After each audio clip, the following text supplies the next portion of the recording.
Hi, welcome to Sufi's kitchen. ഇന്നൊരു snack recipe ആയിട്ടാണ് കേട്ടോ. മലബാറിൻ്റെ സ്പെഷ്യൽ കൈപ്പോള. മുട്ടയും പഴം ഉണ്ടെങ്കിൽ വളരെ എളുപ്പത്തിൽ തയ്യാറാക്കാൻ പറ്റുന്നൊരു റെസിപ്പിയാണ്. അപ്പോൾ ഇത് നമുക്ക് എങ്ങനെ ഉണ്ടാക്കുന്നത് നോക്കിയാലോ. ഇതിന് വേണ്ടിയിട്ട് 3 പഴമാണ് എടുത്തിട്ടുള്ളത്. നമുക്കിതൊന്ന് ചെറുതാക്കി കട്ട് ചെയ്തെടുക്കാം. അപ്പോൾ ഇതാ കട്ട് ചെയ്തിട്ടുണ്ടെങ്കിൽ നമുക്കിതൊരു സൈഡിലോട്ട് മാറ്റാം. ഇനി ഒരു പാൻ എടുത്തതിന് ശേഷം അതിലോട്ട് 2 ടേബിൾ സ്പൂണ് നെയ്യ് ആഡ് ചെയ്ത് കൊടുക്കാം. പിന്നെ അണ്ടി മുന്തിരിയൊക്കെ നമുക്കൊന്ന് വറുത്തെടുക്കാം.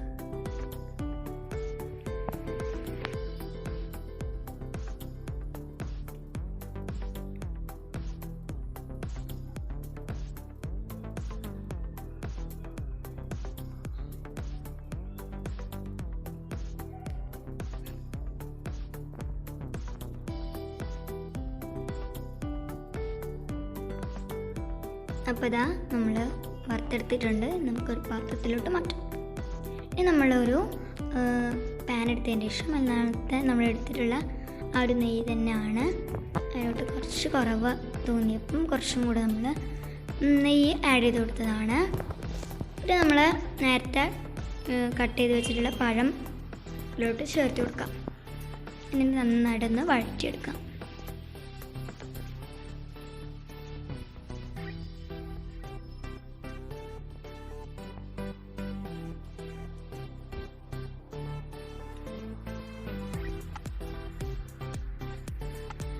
അപ്പം നമ്മൾ വഴറ്റിയെടുത്തിട്ടുണ്ട്. നമുക്കിത് മാറ്റി വയ്ക്കാം. ഇനി ഇതിന് വേണ്ടിയിട്ടുള്ള ബാറ്ററി തയ്യാറാക്കാൻ വേണ്ടിയിട്ട് 6 മുട്ടയാണ് ഞാൻ എടുത്തിട്ടുള്ളത്. നമുക്ക് ഒരു ബൗളിലോട്ട് പൊട്ടിച്ചൊഴിച്ചു കൊടുക്കാം.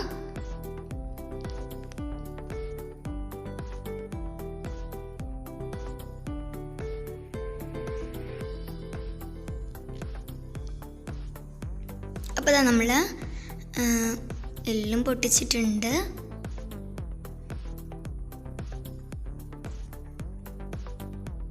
നന്നായിട്ടൊന്ന് മിക്സ് ചെയ്യാം.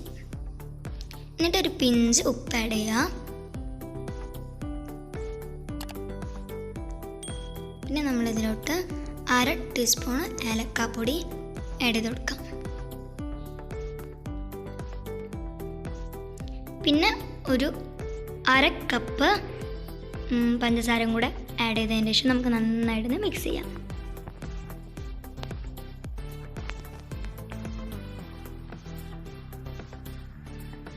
അപ്പോൾ നമ്മുടെ ബാറ്ററി റെഡി ആയിട്ടുണ്ട്.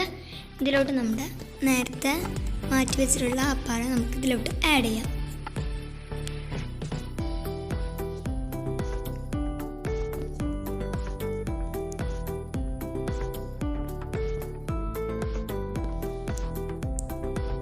ഇനി നമുക്ക് നേരത്തെ മാറ്റി വെച്ചിട്ടുള്ള അണ്ടി മുന്തിരിയൊക്കെ ഒന്ന് ഇട്ടതിന് ശേഷം നന്നായിട്ട് മിക്സ് ചെയ്യാം കേട്ടോ. ഇനി നമ്മുടെ ഞാനിപ്പോൾ കുക്കറിലാട്ടോ ഈ കേക്ക് തയ്യാറാക്കുന്നത്. അപ്പോൾ ഇതിന് വേണ്ടിയിട്ട് 1/2 ടീസ്പൂൺ നെയ്യ് ഇട്ട് കൊടുത്തിട്ടുണ്ട്. എന്നിട്ട് ആ നെയ്യ് ഒന്ന് ചൂടായി വന്നതിന് ശേഷം നമ്മൾ ബാറ്റർ ഒഴിച്ചു കൊടുക്കാം.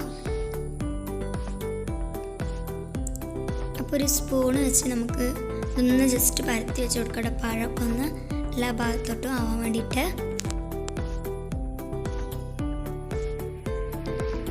നമ്മൾ കൂട്ടി വെച്ചിട്ട് കൊടുത്തിട്ടുണ്ട്. ഇനി ഞാൻ ഒരു പാന് വെച്ച് കൊടുത്തിട്ടുണ്ട് അടിയിൽ. അതൊന്ന് ചൂടായതിന് ശേഷം നമ്മൾ കുക്കർ അതിനെ മേലോട്ട് വെച്ച് കൊടുക്കുകയാണ്. തട്ടായാലും പ്രശ്നമില്ല, മുട്ട ആയതുകൊണ്ട് അടി പിടിക്കാൻ സാധ്യത ഉണ്ട്, അതുകൊണ്ടാണ്. അപ്പോൾ ഒരു 40 മിനിറ്റിന് ശേഷം നമ്മുടെ കേക്ക് ഇവിടെ റെഡി ആയിട്ടുണ്ട്.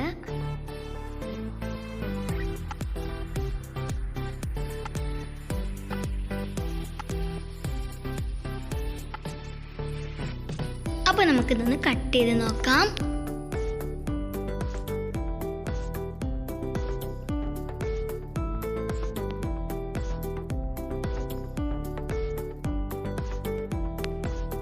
സൂപ്പർ ടേസ്റ്റാണ്.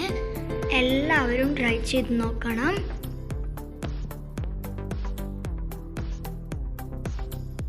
അപ്പോൾ ഇഷ്ടപ്പെടുകയാണെങ്കിൽ പ്ലീസ് ഒന്ന് ലൈക്ക് ചെയ്യണേ, ഷെയർ ചെയ്യണേ, സബ്സ്ക്രൈബ് ഒന്ന് സപ്പോർട്ട് ചെയ്യണേ.